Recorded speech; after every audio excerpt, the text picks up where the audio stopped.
Okay, my wonderful astronomy students, a couple things to mention before we get ready with class. This happens to be one of my very favorite quotations from Martin Luther King, a very noble guy and a very noble quotation. I have a dream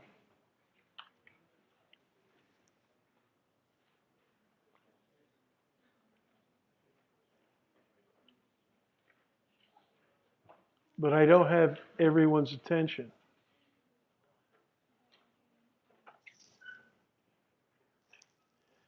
That my four little children will one day live in a nation where they will not be judged by the color of their skin, but by the content of their character. A very noble quote. This is the last day of February, so next month we'll start with another famous person quote of the day. And that's my favorite one from him, a very interesting guy.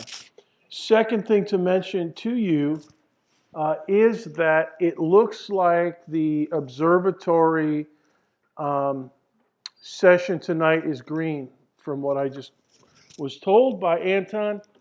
So if you have time tonight to slide over to the Robinson Observatory and do your observations and turn in the handout, you'll be able to get some extra credit. Question?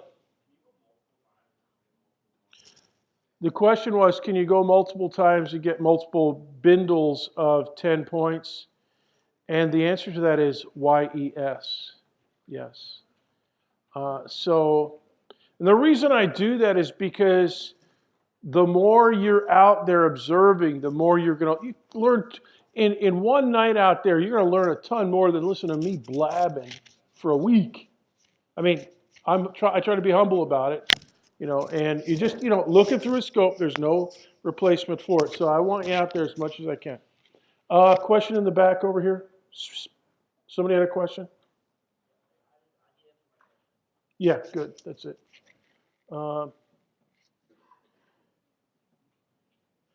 want to talk about your participation pointage situation right now. In other words, clicking. Now, as you know from the syllabus over here, you get 25 points or fewer. I mean, some fraction of 25 points for participating in lecture. The normal rules of participation are you have to actually be here in the lecture hall. Can't do it from home. Your clicker has to be working, and that's your responsibility. You got to make sure it's working. And it has to be registered through web courses. There's a few of you that are still clicking blind. I have no idea who you are, but you're clicking every day, and you're not registered in web courses, and you're kind of oblivious to that fact. But you don't want to remain oblivious to that fact because you're not going to get any dineros on your final grade. The participation is considered full if you've answered, whether right or wrong, 85% of the questions and in lecture. Now, that doesn't count clicking questions on the exam. That's separate. But regular lecture, like today, if you answer 85% of them, you're good. You get 25 out of 25 automatically. So if you're less than 85%, then you get less than 25 out of 25. And here's where we have it printed. It's a little blow up of the syllabus. And we're actually going to work out that example today. So take some notes on how to calculate the participation pointage, because you're going to want to know how to do this at some point later in the semester. And you can do it after every time I post clicking points, how many you've answered and how many are correct, you'll be able to recalculate your grade for clicking. Now, currently there are 15 official clicking items that we have asked. We're a little bit low. We should have about twice that, maybe 50% more. So we should have 20 or more. We're up at 15 That's all right, but I want to start asking more questions. Now, 85% of that is 12.75. You can't have a fractional answer. So if you have 13 or more, that means you're above 85% with room to spare, and you get 25 out of 25.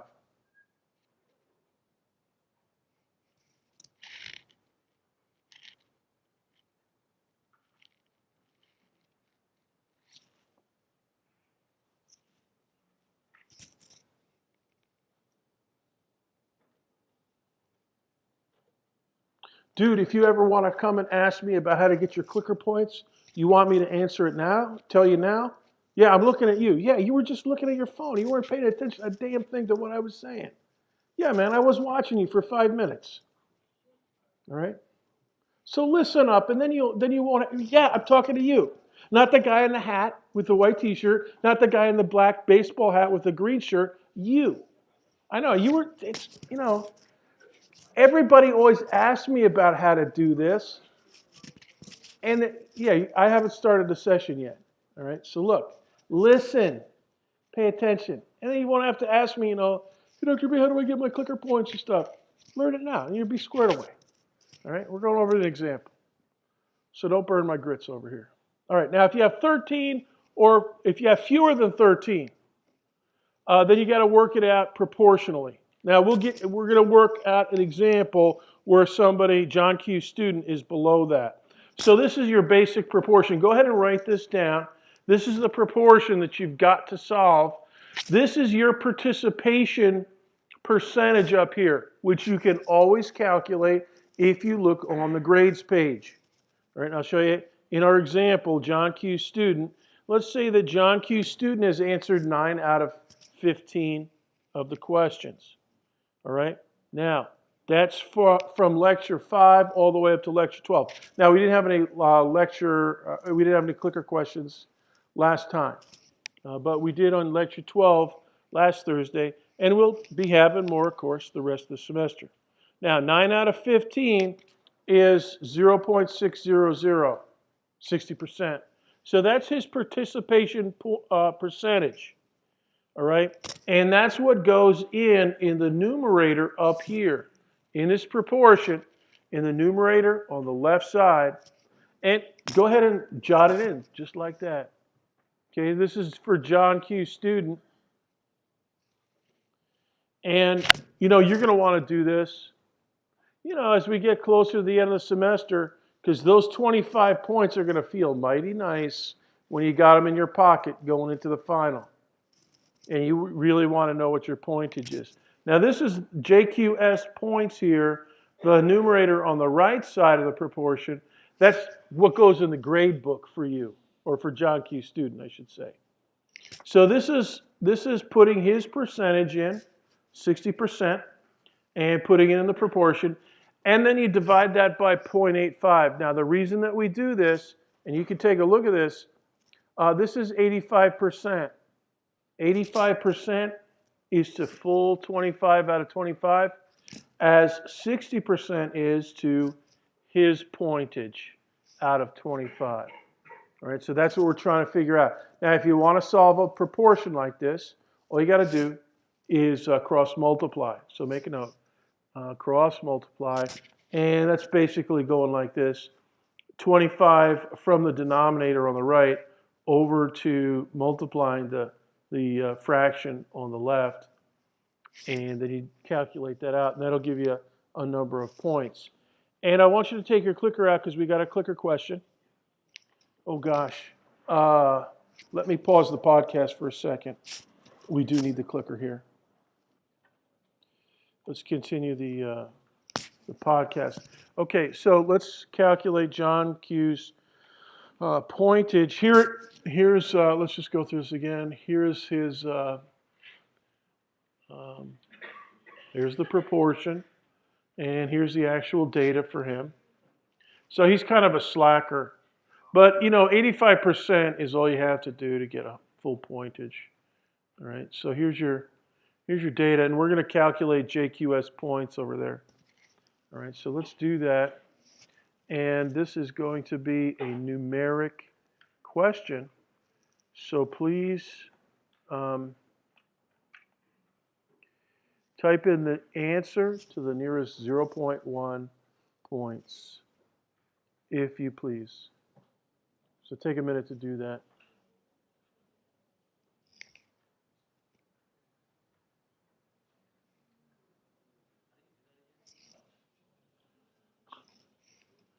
Did anybody near you write it down? Yeah, it's. Oh, the numbers are, use the up and down arrow key to get to the, I think it starts you on the letter A, doesn't it? And then you go up or down to get zeros and twos and things. And then you get the number you want, then you go hit the right arrow key. If you're finished, yes. Yeah. So if you get your number in.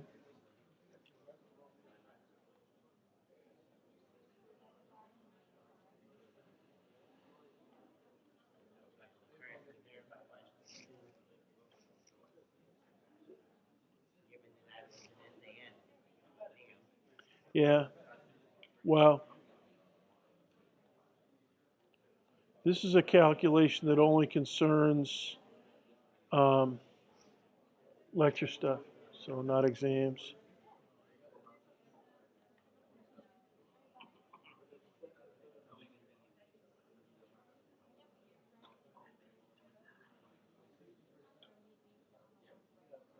Yeah, so what you want to do is be able to do this.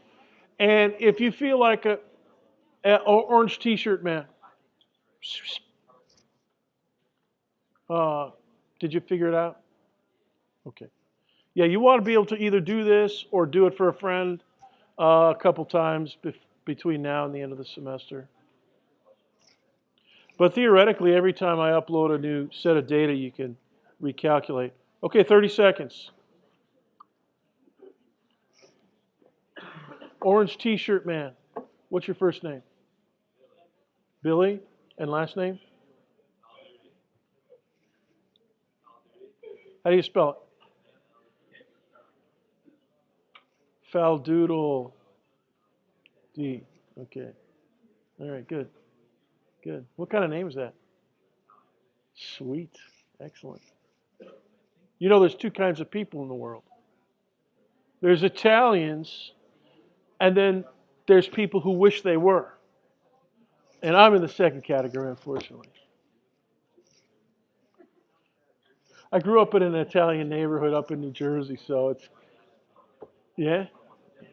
So zillions of, so a lot of that stuff rubs off, even though I'm not Italian.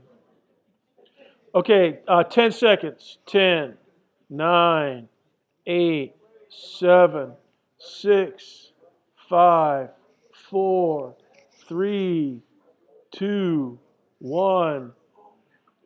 Hit the send key.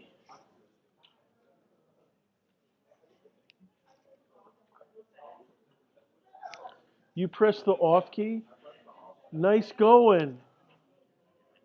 Get your number back in there. Come on, hurry up. Gosh. Don't hit the off key. Hit the send. It's not even the round. The send key is, you got it? All right. All right, let's see what you guys got.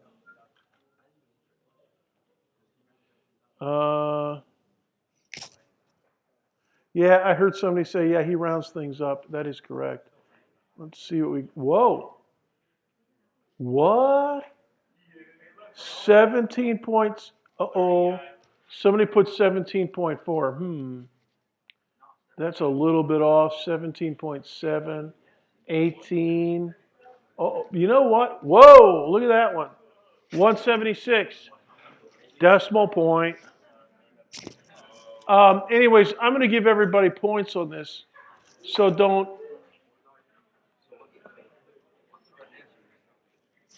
17.6. Now, in your notes, okay, so I see a couple guys in the back going, fist bump.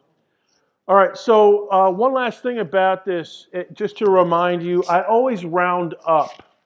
Now, this one rounds up normally to 18, but even if somebody else comes in at 17.0001, I'd still round that up to 18.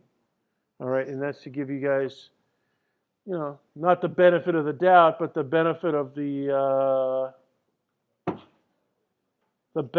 the computer. It makes things a little easier to have a whole number instead of decimals and stuff. Now, I've already calculated this estimate for you as of last Thursday, really, lecture 812. Okay, and it is in the grades page. It's muted right now. Okay, so you can't. You can see that I've set it up, but it's muted. I'll unmute it after class. It looks something like this. It's down here. Here are the actual data. And the number you answered in lecture A5, the number you got correct, the number of answers in lecture A6, and on down. Right up here is your participation pointage estimate. Now that's going to be some number out of 25. Right? In this particular demo student account, it's got 25 points over here. But you can figure out, you can look at yours right now. Now that'll be out of date. It's out of date right now because we just asked a clicker question. So now the official basis is 16 questions. So if you answer today, you got another point, and it may affect your pointage in this column. If you have, if you have 21 after today, you might have inched up to 22 out of 25. So, anyways, you can look at that and hopefully you'll now know enough with enough skill how to do this without having to bug me about it in April. But if you do feel like you have to bug me about it, it's all right. But it's better to go through life without bugging your instructor. Okay, let's talk about the Stardust spacecraft in detail. We talked about it last time. This is the collector. It's about the size of a tennis racket. It actually looks a little bit like a tennis racket. Actually, here's the tennis racket here. It's not a huge spacecraft, but boy, did it bring back some interesting information for us.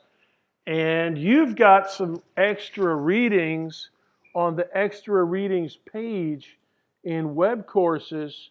I've got 3 articles now linked. I had 1 article linked yesterday. I've got another 2 this morning. And I'm going to put 1 or 2 more for you to read. Either read the entire article or just look at the abstract and some of the figures for the actual technical articles. So this is what it looks like. This is a photograph of it. And this is in the clean room. And basically, as I mentioned before, they flew it through the coma of Comet Wild 2. And with those aerogels, this collection, tennis racket exposed, so they took the cover off it. And then they exposed it to the coma. And then they ejected the capsule that it was in and landed it back on Earth. And they had a little bit of damage to it when it landed, but they still managed to extract quite a bit of good information. All right, now this is what aerogel looks like. This is an actual photograph of aerogel. It looks almost like, in Star Wars or something. Like a lightsaber made out of, this looks like the stuff that they make lightsabers out of. But it's really fragile, so you couldn't actually fight Darth Vader or anybody else. It's an amazing insulator, so go ahead and make a note. Aerogel is an amazing insulator. Here's a little slab of aerogel, a rectangular slab, and then this is a blowtorch. And then on top of it, here's some crayons. Now, if you put that crayon down here, right in the blowtorch flame, I mean, it would melt the crayon, instantaneously. Because that blowtorch is blue hot. That's really, really hot. All right. So it's an amazing insulator. It's not real strong, but it's very light. So it's nice for a spacecraft because it's stable, but it's not a lot of grams per cubic centimeter. It's very light. And they used it to try to collect stuff that just slams into it. So they expose the tennis racket, and then stuff comes slamming into it and gets stuck. So it's kind of like when you see in CSI or some detective mystery, like the guys in the forensic lab, they'll take a gun and they'll shoot it into some ballistic gel to see, how far it penetrates and all that kind of stuff. And same thing with this stuff. But it's not gel, it's aerogel. It's a little different. Aerogel is actually silica, which is silicon dioxide sand, and a resin, what do they call it? A polymer resin that they make it into a liquid gel, and then they remove the liquids from it. And the leftovers is this stuff. It's solid, and it just doesn't have anything. It just has the silica left, and it started out as a gel. It's now called an aerogel, and it has all kinds of cool properties. Here's the clean room down in Houston. It doesn't look very clean. They're not really wearing those space suits, so it's not like hyper clean. But here's one of the machines for measuring it, and here's another machine. And see this aerogel? You can't really see it, but there's some tracks in this little piece of aerogel. So they're trying to figure out, trying to make an observation of it. See this? These are optics here. This bronze piece here, and this is actually an optical device. Trying to take pictures. Okay, here's some of the scientists. This is a publicity picture. I don't know what they're doing. They're looking at it. But you can see what the size of it is. It's not very big. It's not a very big spacecraft, but yet this stuff, trying to extract all the little bits of comet dust, stardust, has been really challenging, but really rewarding. Here's what it looks like. Here's a little sliver. So this is like a little wire that they put this little sliver of aerogel on. And here's the track right here.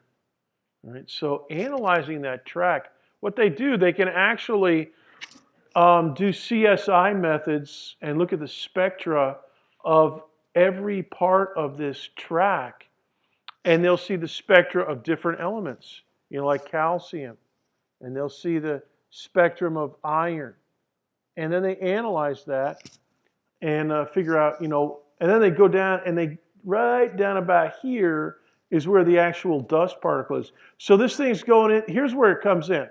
Okay, so it slams into the aerogel here, and it blows up a pretty big blob of aerogel apart here, and then a little bit smaller, and eventually it stops down in here somewhere. Here's a close-up of one of the, so here's the entry wound, if you want to think of it that way, and then up here is and actually you can see that it's shattered into several different tracks here. Kind of like one big one up here, one smaller one over here, a bunch of other. See these things? These little nuggets here? Yeah. That's what we're, little teeny things that and they're analyzing them. And they put them in an electron microscope. They analyze the spectra, Charles, just like we did, when we looked at helium and hydrogen, neon. And they have all kinds of, and they use X-ray spectra, which we don't have. We did visible light spectra. But they can use all kinds of tools for this. All right, now here's a picture of one of the holes. This is what we call an X-ray diffraction image here. This one is X-ray fluorescence over here, and they're looking at iron, calcium, chromium, and manganese. So the red is iron, the green is calcium, this bluish purple is chromium and manganese. And over here, this is a similar analysis of one of the nuggets. And the green is, go ahead and make a note. This is from the Westfall article. And I believe this is from 2014. I don't think I have put this in extra readings, but make a note of it. I will be. And you'll be looking at the diagrams. Some of these articles that you're going to look at are very technical. And they're even difficult for me because I'm not a geologist.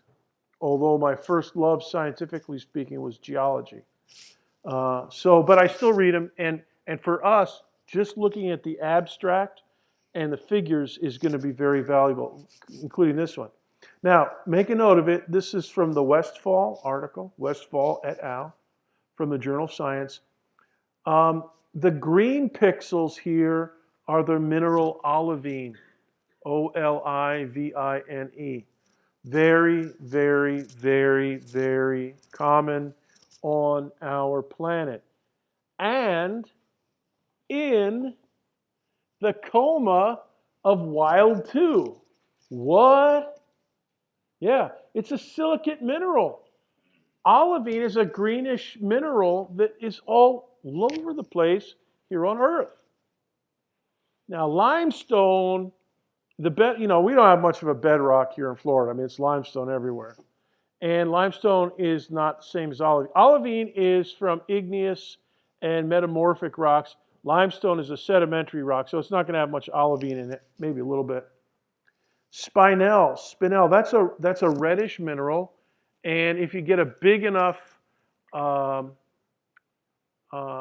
of it, it's considered a gemstone. And it's very, very plentiful in our planet Earth, in the crust and in the mantle of Earth.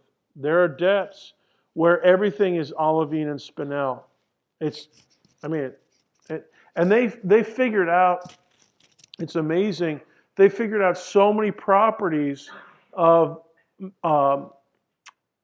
minerals like olivine and spinel under high pressure and high density. They could figure out how fast seismic waves travel through it. They could figure out the chemical reactions that will and will not proceed. Way down in the center, not in the center, but way down in the crust and mantle of the Earth. It's incredible what they've figured out. And they found it, this is from Stardust. This is from Wild 2. It's like Wild 2 has got some smithereens. It's almost like smithereens from Earth. But we know it's not smithereens from Earth because we know Wild 2 formed before the Earth, probably. So it's not, it's the fact that Earth has got the same stuff that Wild 2 has. And the comet theory for comets was, as you'll know from the reading, 10, 15 years ago, we thought that they were ice, icy ice ball, a snowball with a little bit of dirt in it. But now what we know is they're really dirt balls with a lot of ice in it. This is dirt. Spinel and olivine are components of dirt.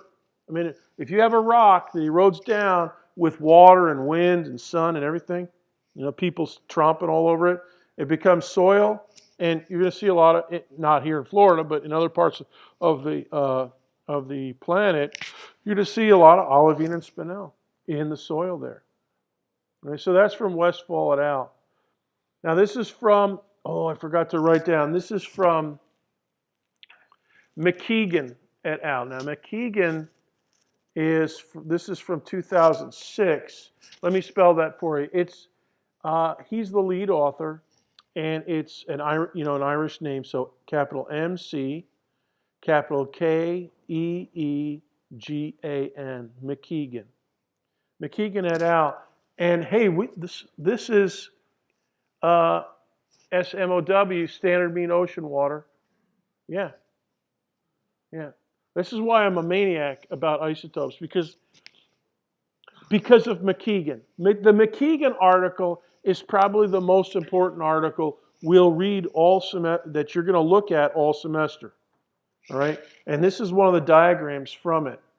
Now, what they did was they checked the deuterium and hydrogen ratio. Now, Go ahead and make a note. Deuterium is an isotope of hydrogen, so it has one proton in the nucleus. But deuterium, that comes from the Greek word for two, deutero. Deuterium has two items in the nucleus. One of them is a proton, and then the other one's a neutron. If you've ever heard the term heavy water is a molecule of water that has, of its H's, one of them's not an H, one of them's a D, a deuterium. So it's a little bit heavier than regular standard H2O. Standard H2O has a certain density at sea level and so forth, certain properties. Deuterium is going to be a little heavier.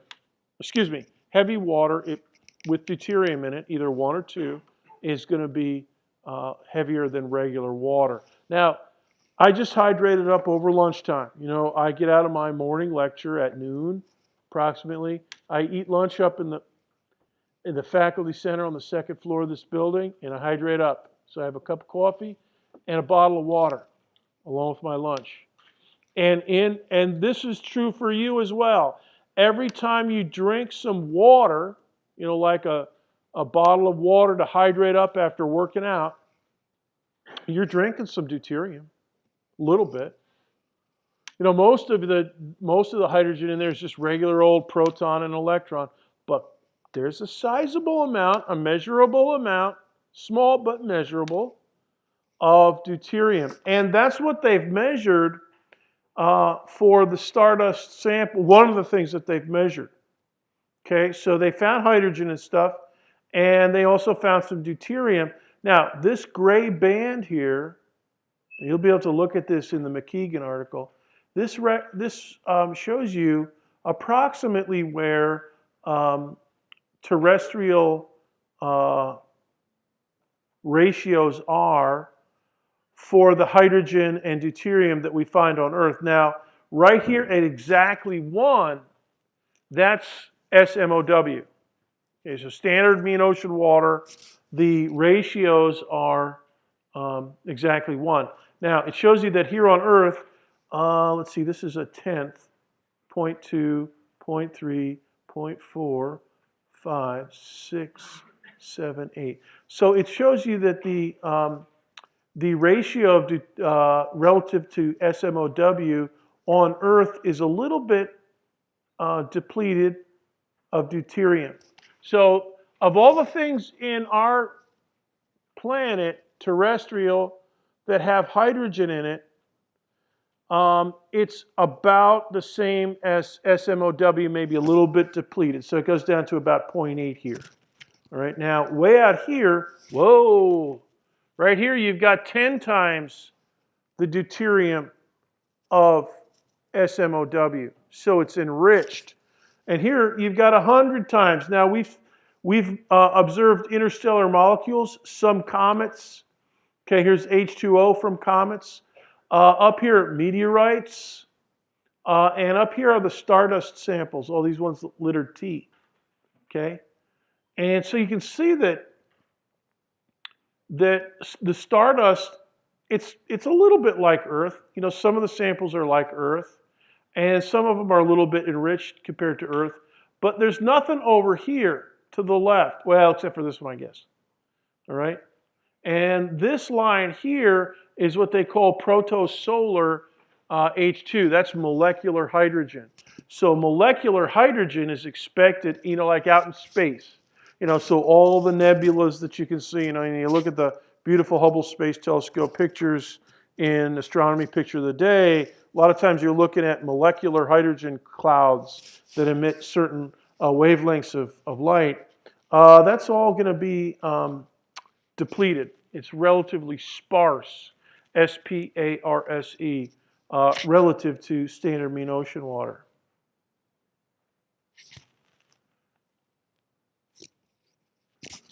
Here's something. Now this one is from Westphal, I believe. And these are electron images. You know that when you look at the tennis racket, it's actually like a tennis racket. Instead of tennis strings, It's got like metallic slots. You know, it's a grid of, it's basically aluminum. And what they found was a lot of the stuff that they brought back to Earth, it wasn't in the aerogel. It actually burrowed its way, it blew its way into the aluminum. That's all right. You know, if it's captured by aluminum, fine. Aerogel is what we were looking for. If we get a few off the aluminum, that's nice too. All right, so this is what, down here, the Stardust device had some bullet holes in it. So this is like a bullet, you know, going at a few thousand miles an hour and hitting, you know, really small, hitting the aluminum. And it leaves, you know, this kind of debris around it. Here's another one. And here's some really small ones. The 25 micrometers, that's really small. 50, that's like 5% of a millimeter. So this is a small fraction of a millimeter. These ones are a little bit bigger up here. Now these are the ones that they tried to launch different particles at aluminum in the lab at the same speeds, and that's what this experimental row. So image A and image B, as you'll see when you look at these articles, this is what they did in the lab. Because they wanted to see, you know, can we get something in the lab that looks like something on Stardust? And so they were trying to figure out what were the conditions that Stardust was operating in. If we can replicate a bullet hole in the lab and where we know all the conditions, you know, we know the speed, we know the density and all that stuff, then we can say, all right, this thing hit. You know, we didn't see it hit. We see the remains of it, but we know about how fast it was going. You know, how big it was. You know, because the size of the particle will basically control the size of the crater here. So all these cratering things.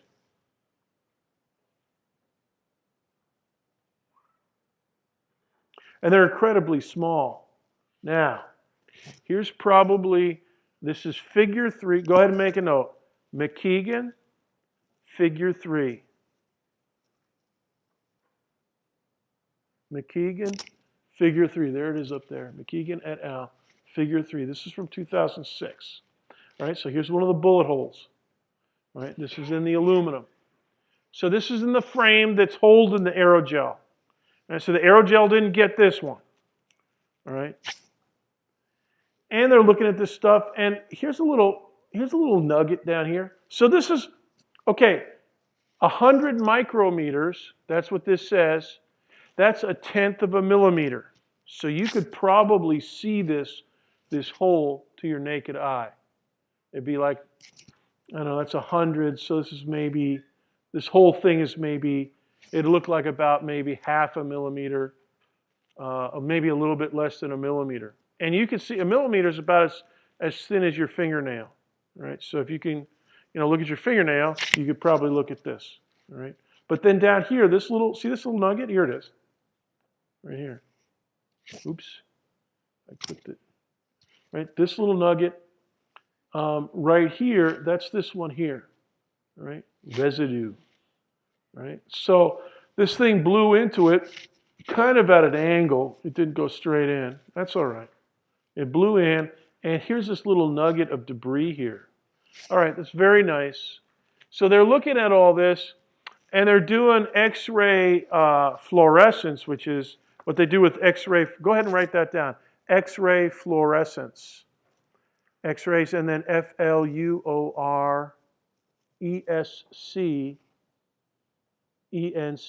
So Sarah, X-ray fluorescence, what you do is, it's kind of like, you know, when you have a poster that looks really cool under black light, and everything, if instead of using black light, you know, ultraviolet, if you use X-rays, it'll glow. And certain elements glow with certain colors and certain wavelengths. And so they're looking at all this stuff under X-ray fluorescence and other spectral methods. See, this is smaller, 10 micrometers. right?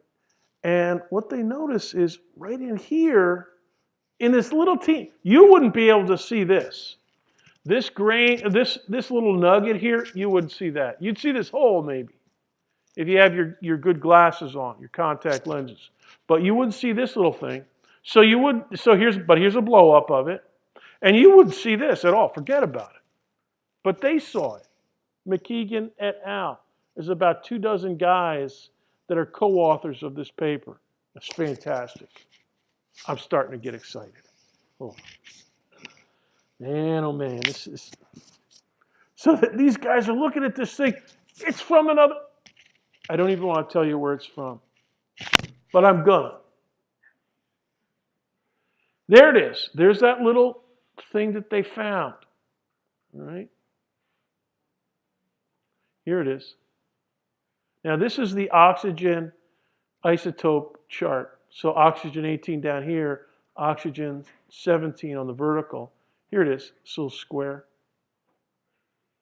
So it's a little bit out of the solar pattern. The solar system is right about here and right about here.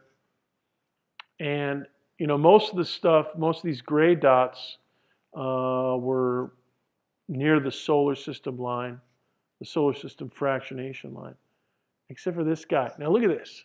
Okay, now this is delta 17, oxygen. It is hot.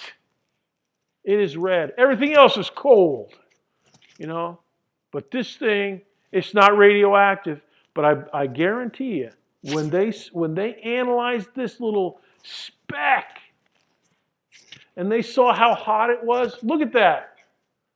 It's 800.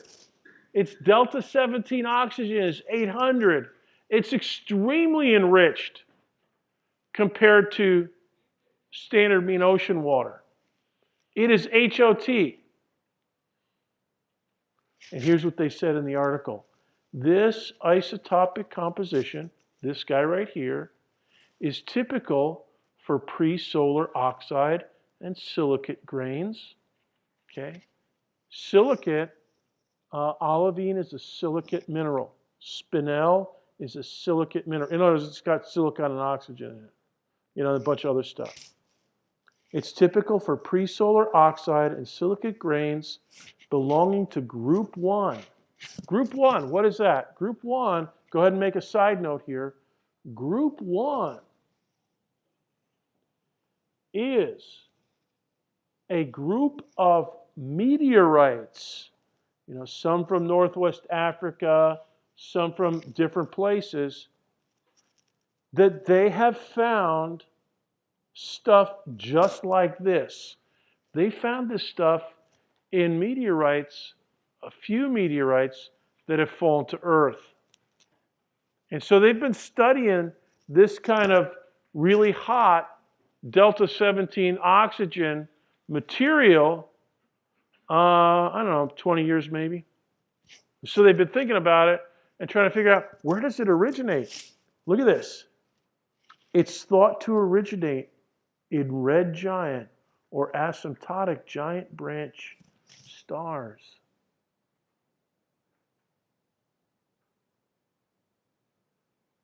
It didn't come from the sun. It didn't come from Earth.